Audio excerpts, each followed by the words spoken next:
오늘은 살리는 말이라는 제목으로 말씀을 드리겠습니다. 한번 따라해 볼까요? 살리는 말. 살리는 말이 있고 죽이는 말이 있습니다. 우리는 살다 보면 참 많은 말들을 하는데 우리의 말 중에는 살리는 말이 있고 죽이는 말이 있습니다. 우리 말에 말 한마디로 천냥빚을 갚는다는 속담이 있습니다. 말만 잘해도 어려운 일이나 불가능한 일이라도 해결될 수 있다는 뜻입니다. 이 천냥이라는 것은요, 쌀값으로 따져 요즘 돈 7천만 원쯤 된다고 합니다. 말 한마디만 잘하면 7천만 원의 빚도 갚을 수 있다는 것을 말합니다. 비슷한 고사성어 의아이라는 말이 있습니다.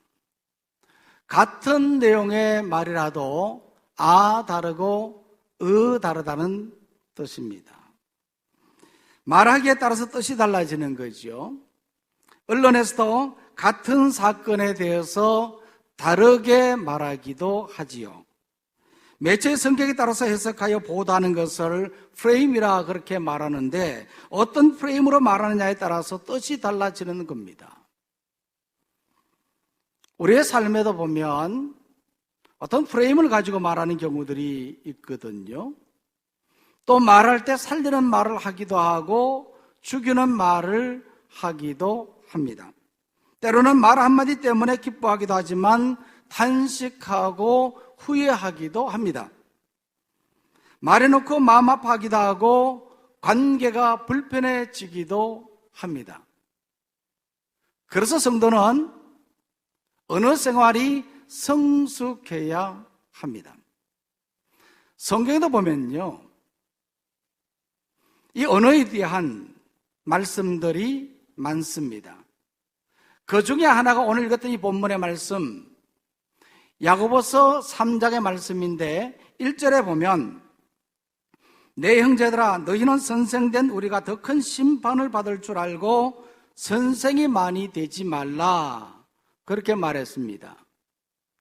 이 야고보서를 기록한 사람은 야고보인데 이 야고보는 예수님의 혈육적인 동생이고 초대 예루살렘 교회의 수장으로서 장로의 직임을 가진 사람이었습니다.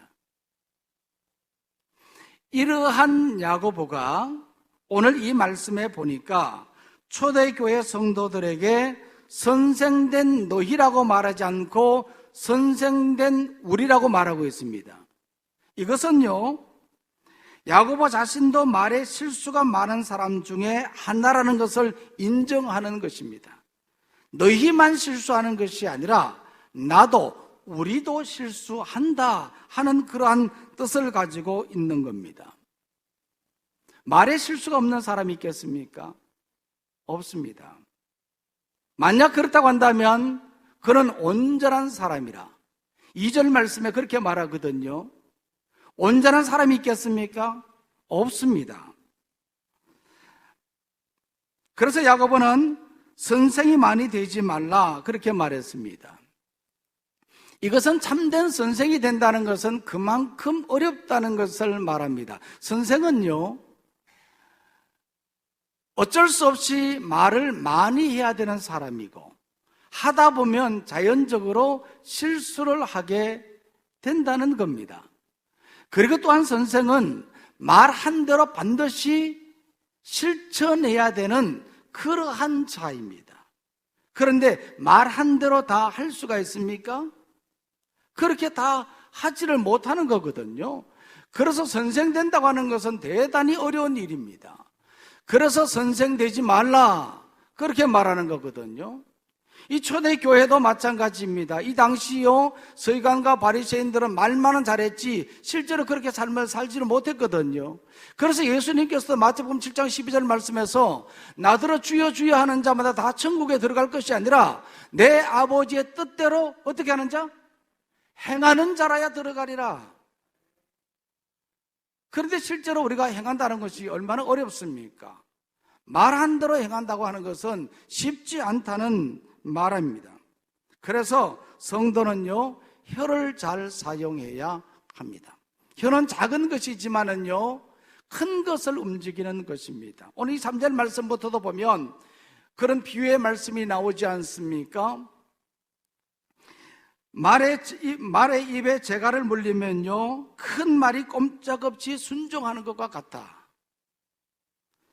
또한 광풍에 밀려가는 큰 배가 작은 키로 운행되는 것과 같다. 작은 불씨로 인해 많은 나무들이 불태워지는 것과 같다. 이처럼 혀는 작은 것이지만 큰 위력이 있습니다. 오래전 TV에서 우리 아이 이렇게 달라졌어요 라는 프로그램이 있었습니다. 2006년부터 2015년까지 10년간 진행되었던 프로그램이었는데, 육아 전문가와 함께 한 주 동안 집중적으로 아이들의 행동 수정과 가정의 변화를 위한 개선 방안을 제시해주는 육아 비법 프로그램이었습니다. 이 프로그램에서 아이들에게 나타나는 성격 장애가 부모의 변화된 말과 행동에 의해서 치유되는 것을 보았습니다. 그전에는 부모 중심으로 말을 했는데, 이 프로그램을 통해서 부모가 이제 말 한마디를 아이 중심으로 말하는 거죠. 그렇게 한마디 한마디 하는 것을 통해서 아이가 달라지는 거예요. 아이가 잘못되는 것은 누구 책임입니까? 결국 부모 책임이라는 말이잖아요. 그래서 부모가 아이를 이해하려는 마음으로 접근할 때 아이가 달라지는 것을 보았습니다. 이처럼 말 한마디가 중요한 겁니다. 근데 문제는 이러한 혀를 길들이지 못한다는 겁니다. 그런데 이런 혀를 그냥 두면 그냥 길들이지 못한 망아지처럼 그냥 툭툭 튀어나와 버리는데, 이것을 어떻게 할 수 있겠습니까? 살리는 말이 아니라 결국은 죽이는 말을 하게 된다는 말이죠. 그러나 길들이지는 못한다고 하더라도 노력해 볼 필요가 없다는 것은 아닙니다. 노력은 해야 된다는 거죠. 그럼 어떻게 이 혀를 길들일 수 있겠느냐? 어떻게 죽이는 말이 아니라 살리는 말을 할 수 있겠느냐 하는 겁니다. 그 방법이 무엇이겠습니까? 그 방법을 제가 지금 말씀드리려고 하는 겁니다. 그것은 세 가지입니다. 첫 번째로는요, 선한 마음을 갖는 겁니다. 선한 마음을 가져야 된다는 거예요.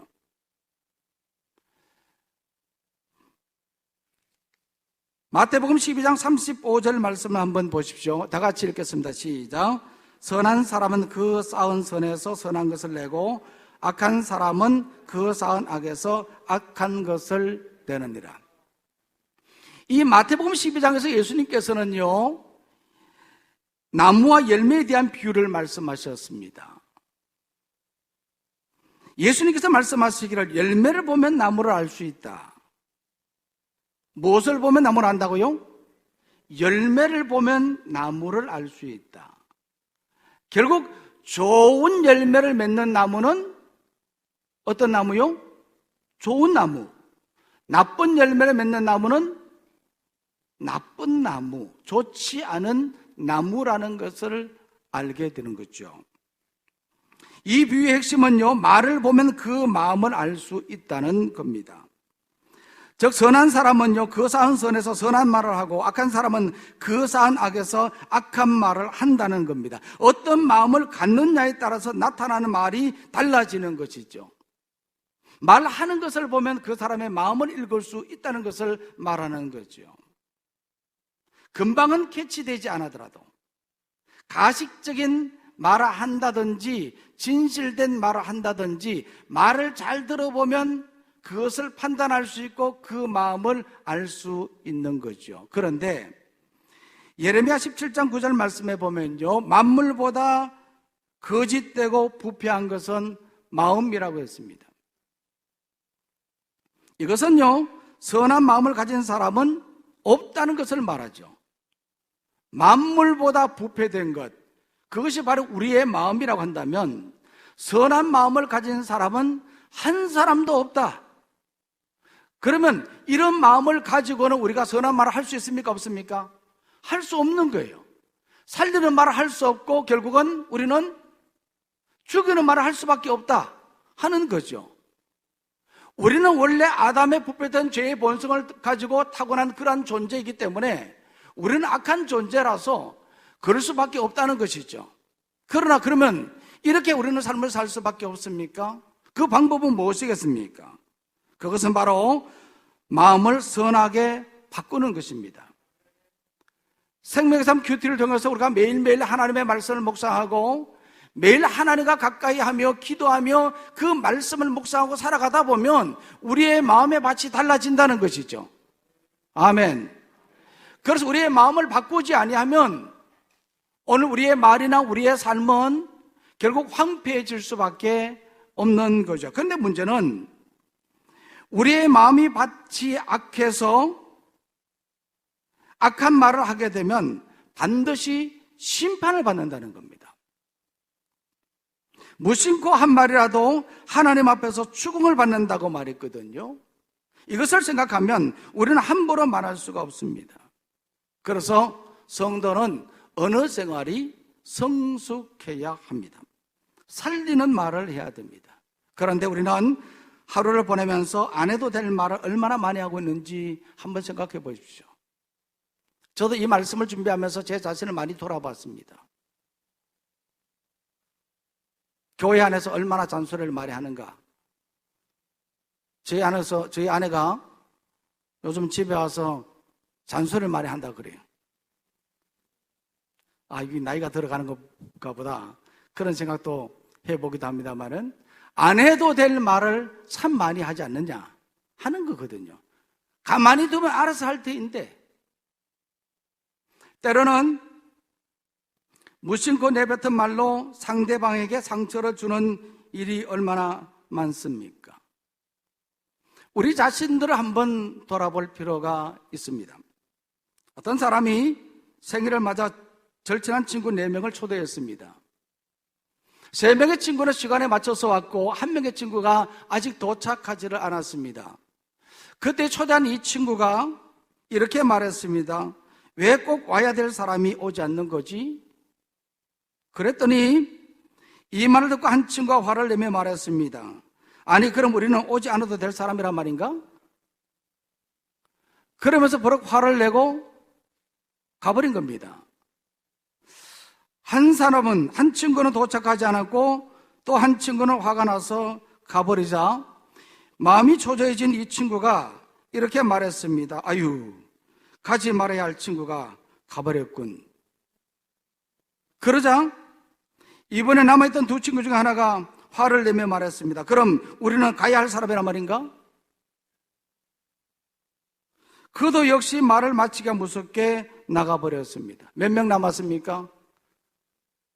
1명 남았습니다. 그때에 마지막 남은 친구가 우정 어린 마음으로 초대한 친구에게 충고를 주었습니다. 여보게 친구, 말을 조심해야지. 그랬더니 그가 말했습니다. 내가 말한 것은 그 친구들이 한 것이 아닌데 오해한 것 같네. 그러면 지금까지 한 말은 누구에게 한 말입니까? 남아있는 사람이잖아요. 그러니까 이 친구는 그러면 나를 두고 한 말이라는 거야? 그러면서 그도 화를 내며 나가버렸다는 겁니다. 우리는 말을 잘해야 되는 겁니다. 빈정거리는 말을 한다든지 상대방의 약점을 말한다든지 심지어 그것으로 농담을 해서도 안 됩니다. 그래서 성도는 선한 마음을 가지고 살리는 말을 해야 되는 거죠. 저도 이 말씀을 준비하고 또 이렇게 말씀을 전하면서도 다짐하고 다짐하는 겁니다. 온전하지 않기 때문에 어쨌든 선한 마음을 가지고 살리는 말을 하자. 오늘 우리 모두는 이와 같이 살리는 말을 하는 성도가 되기를 원합니다. 또 살리는 말을 하기 위해서는 그러면 어떻게 해야 되느냐? 두 번째 방법입니다. 그것은 살리는 말을 개발해야 합니다. 어떻게 해요? 살리는 말을 개발해야 한다. 물으면요, 제때 답해주면 앞에서 말하는 사람이 조금 힘이 나겠죠? 두 번째 방법이 뭐라고요? 살리는 말을 개발하는 겁니다. 그러면 어떤 말이 살리는 말인가? 제가 몇 가지로 말씀을 드렸는데, 먼저는요, 때에 맞는 말입니다. 한번 따라해볼까요? 때에 맞는 말. 잠언 15장 23절 말씀인데 다 같이 읽겠습니다. 시작. 사람은 그 입의 대답으로 말미암아 기쁨을 얻나니 때에 맞는 말이 얼마나 아름다운고. 아멘. 사람에게 아름다운 것은요, 때에 맞는 말입니다. 뒷북치는 말 하면 안 돼요. 그때 맞는 말, 딱딱하면요, 얼마나 아름다운지 모릅니다. 사람도 아름답게 보이지만 말이 아름다우니까 사람이 아름답게 보이는 것이죠. 사무엘상 25장에 보면 다윗이 군사들과 바란 광야에 있을 때에 나발이라는 사람의 목자들과 함께 지내면서 그의 양떼들을 보호해 주었습니다. 그러던 중에 양식이 떨어져서 종들을 나발에게 보내어 도움을 구했지만 이 나발은 단번에 거절해 버렸습니다. 그러자 화가 난 다윗은 은혜를 원수로 갚는 이 나발에게 군사 400명을 보내어 그를 죽이라고 명령했습니다.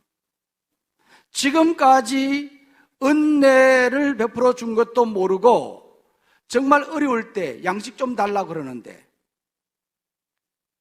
그것을 단칼에 거절해 버리는 이 나발을 죽이라고 다윗이 명령했던 겁니다.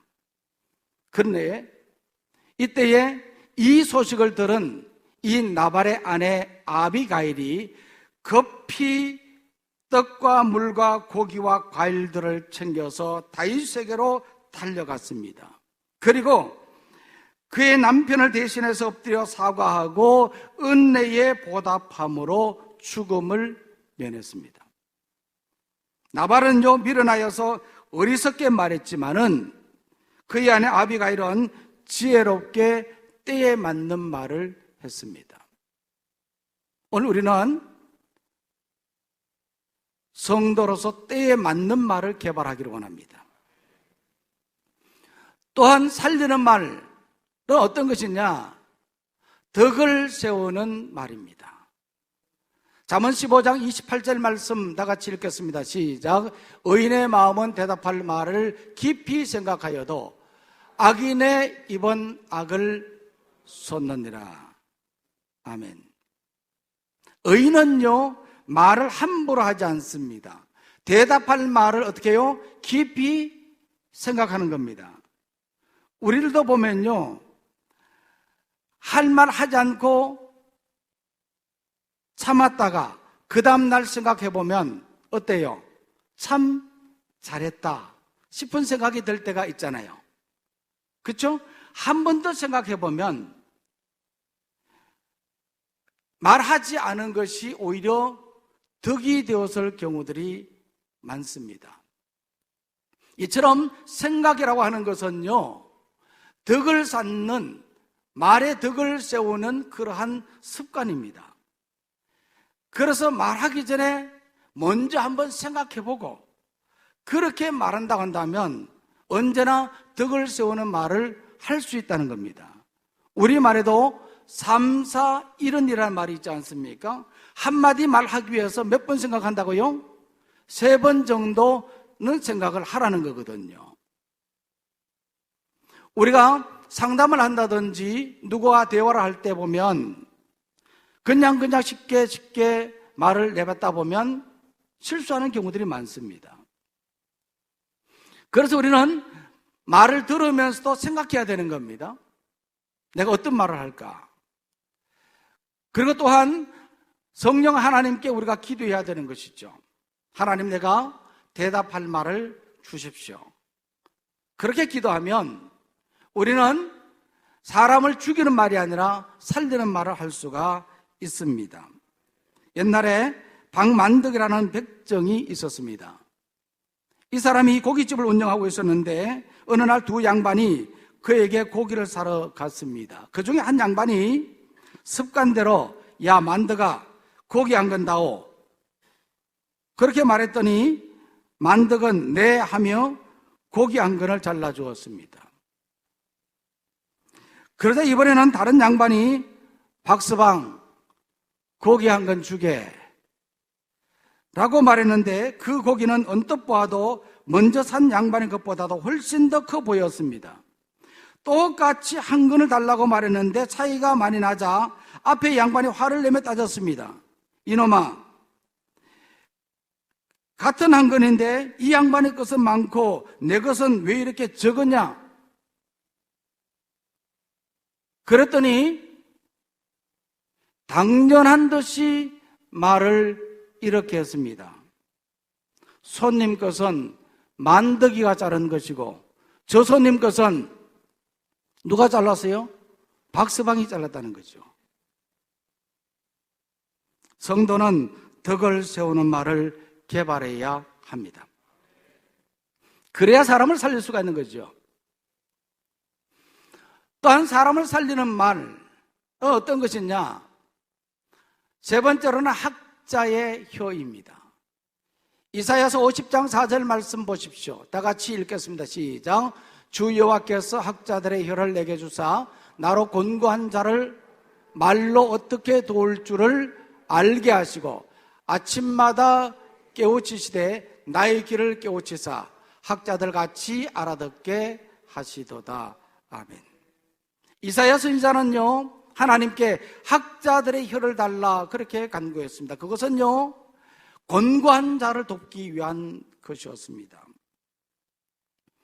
사무엘상 23장 16절에 보면 사울왕에 의해 쫓겨가던 다윗이 십광야 항무지 숯불에 숨어 있을 때에 사울의 아들 요나단이 숯불에 들어가서 다윗에게 말했습니다. 하나님을 힘있게 의지하라. 사울왕이 죽이려 할 때 다윗은 숨어 피해 있었거든요. 그때 이 사울왕의 아들인 요나단이 다윗에게 가서 하나님을 힘있게 의지하라. 좋은 친구의 관계이지 않습니까? 이것이 바로 학자의 혀입니다. 5만 번 기도 응답을 받았고 고아의 아버지라 불리우는 조지 밀러도 청소년 시절에는 불량자였다고 합니다. 아버지 돈을 훔쳤고 거짓말을 일삼고 친구와 어울려 유흥업소와 경찰서를 자기 집처럼 드나들다 교도소에 들어가기도 했다는 겁니다. 이러한 그가 기독교사의 위대한 인물이 된 것은요 상담하러 간 목사님으로부터 들었던 말 한마디 때문이었다는 것이죠. 조지, 나쁜 버릇을 하루아침에 고칠 수는 없지만 하나님은 한 번 택한 자녀를 절대로 버리지 않으신다. 낙심하지 말고 노력하면 넌 반드시 훌륭한 사람이 될 거야.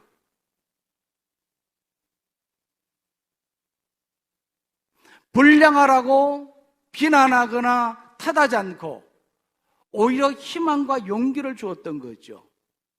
이런 말 때문에 조지 밀러가 변화되었다는 겁니다. 성도는 학자의 혀를 개발해야 합니다. 또한 살리는 말은 어떤 말인가?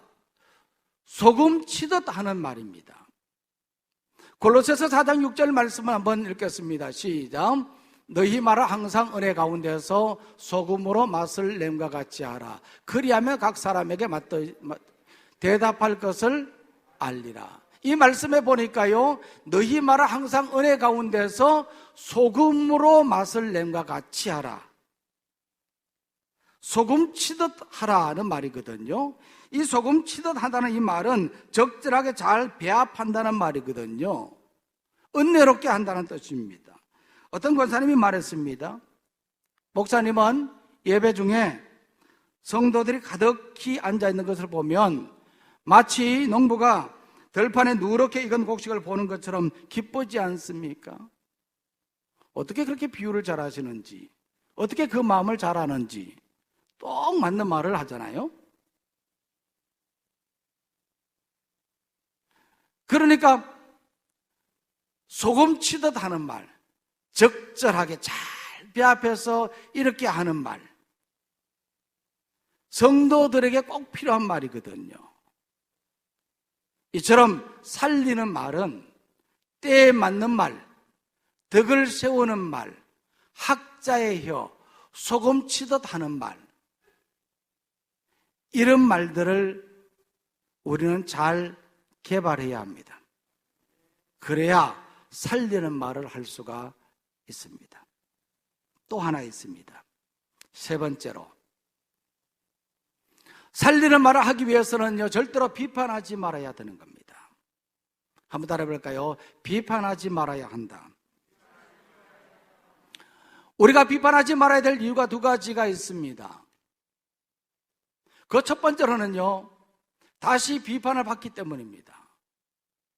비판하면 다시 비판을 받는다는 거죠.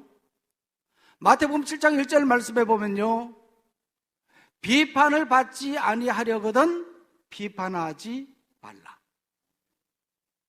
결국 우리는 비판하면 다시 비판을 받는다는 것을 말하고 있습니다. 그러나 성경의 뜻은요, 모든 비판을 금하는 것은 아닙니다. 마태복음 7장 6절 말씀에 보면 거룩한 것을 그에게 주지 말며 너희 진주를 돼지 앞에 던지지 말라고 말했습니다. 이것은 분명 비판적으로 분별하라는 말입니다. 그러나 형제를 인격적으로 비판한다든지 허물을 드러내어 사람들 앞에 부끄럽게 만들며 비판하는 것은 안 된다는 것을 말합니다.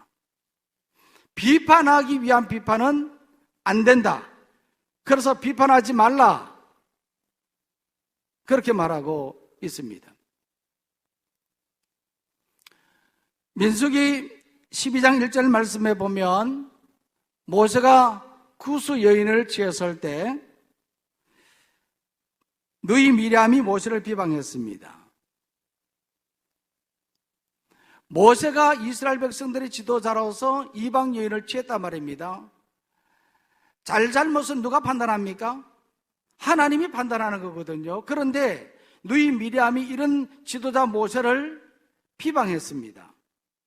그로 인해서 그가 나병에 걸리고 말았습니다. 사무엘하 6장 16절 말씀에도 보면요, 여호와의 괴가 다윗 성으로 들어올 때에 다윗이 춤을 추며 뛰놀았습니다. 여호와의 언약궤가 성으로 들어온 것이 너무나 기뻤던 거거든요. 그래서 다윗이 춤을 추며 마치 어린아이처럼 그렇게 뛰어놀았던 거거든요. 이 광경을 사울의 딸 미갈이 보고는 왕이 채통도 지키지 않고 저렇게 춤을 추며 뛴다고 그를 업신여겼습니다. 이로 인해서 그는요, 죽는 날까지 자식을 낳지 못했습니다. 우리는 비판할 자격이 있습니까? 없습니다. 비판하면 다시 비판을 받습니다. 우리가 비판하지 말아야 할 또 하나 이유가 있습니다. 그것은요, 바로 외식하는 것이기 때문입니다. 외식이 뭡니까? 바깥에 나가서 밥 먹는 것이 외식입니까? 외식이라고 하는 것은 겉다르고 속다는 것을 말하는 것이거든요. 그러면 안 된다는 겁니다. 자기 자신을 돌아보지 못하고 남을 판단하는 것, 그것이 바로 외식이라고 하는 것을 말합니다. 그래서 마태복음 7장 3절 말씀에 보면 이렇게 말합니다. 어찌하여 형제의 눈 속에 있는 티는 보고 내 눈 속에 있는 들보는 깨닫지 못하느냐. 자기 눈 속에는 뭐가 있다고 그랬습니까? 들보가 있고 남의 눈에는 티가 있어요. 작은 티 하나. 자기 눈에 있는 것은 보지 못하고 남의 눈에 있는 작은 티를 보고 비판하는 것은 외식하는 것이라는 말입니다. 세상에는 남을 비판해도 될 만큼 떳떳한 자도 없고 남에게 비판을 받지 않아도 될 만큼 완전한 자도 없습니다. 그래서 외식하지 말아야 됩니다. 그런데 우리는 왜 비판합니까? 저는 이 말씀을 묵상하고 말씀을 준비하면서 제 자신을 돌아보고 참 많은 다짐하고 또 결단했습니다. 완전하지 않기 때문에 비판하지 말자. 왜 비판하지 말아야 됩니까? 왜 우리는 비판합니까? 내 자신을 보지 못하기 때문에. 내가 어려움에 처해 보면요, 어려운 사람의 마음을 이해할 수 있지 않습니까? 내 자신의 부족함을 깨달으면 나도 그럴 수 있는데, 자기는 마치 완벽한 사람인 것처럼 그렇게 생각하면 교만해지거든요, 그것은. 그러니까 남이 실수하면 나도 그렇게 실수할 수 있다. 그것을 받아주고 이해할 수 있어야 되는 겁니다. 비판하면 안 되는 겁니다. 나는 완벽한 자처럼 그렇게 생각하면 안 된다는 것을 말하고 있는 겁니다. 남의 눈에 티를 보기 전에 먼저 봐야 될 것은 뭡니까? 내 눈에 있는 들보를 보아야 하는 겁니다. 요즘 사회 비판은요, 말 또는 글을 넘어서 방송과 인터넷으로 퍼져나갑니다. 사회 지도자들이 앞장서서 비난하고 자신이 내뱉는 비난에 책임을 짓지 않습니다. 정의가 사라지고 진리가 불투명해졌습니다. 그러나 우리는 잊지 말아야 할 책임이라는 가치가 있다는 것을 알아야 됩니다. 내가 말했으면 말한 것에 대한 책임을 져야 됩니다. 내가 비판했으면 비판한 것에 대한 책임을 질 줄 알아야 됩니다. 내가 무책임하게 내뱉은 비판의 한마디, 그것이 바로 살인의 무기가 될 수 있기 때문입니다. 가정의 달 5월에 우리는 내 가족들에게 또 주변에 있는 성도님들과 그리고 생활 공동체 속에 있는 분들에게 나는 어떤 말을 하고 있는가, 내 자신을 돌아보면서 죽이는 말이 아니라 살리는 말을 하는 우리 모두가 되기를 소망합니다. 그럼 어떻게 살리는 말을 할 수 있느냐? 제가 말씀을 드렸습니다. 첫 번째가 뭐라 그랬습니까? 선한 마음을 가져야 되는 겁니다. 두 번째로는 살리는 말을 개발해야 되는데, 이 살리는 말이 뭐냐? 첫 번째로는 때에 맞는 말이라 그랬습니다. 두 번째는요, 덕을 세우는 말. 세 번째로는 학자의 혀. 네 번째로는 소금 치듯 하는 말. 이와 같은 말을 개발하라 하는 겁니다. 그리고 우리가 살리는 말을 하기 위해서는 하지 말아야 될 것이 있습니다. 그것이 뭡니까? 비판입니다. 오늘 우리는 이것을 기억하고 내 삶 속에서 만나는 사람들과 관계 속에서 죽이는 말이 아니라 살리는 말을 하는 우리 모두가 되기를 간절히 소망합니다. 기도하겠습니다. 하나님 아버지,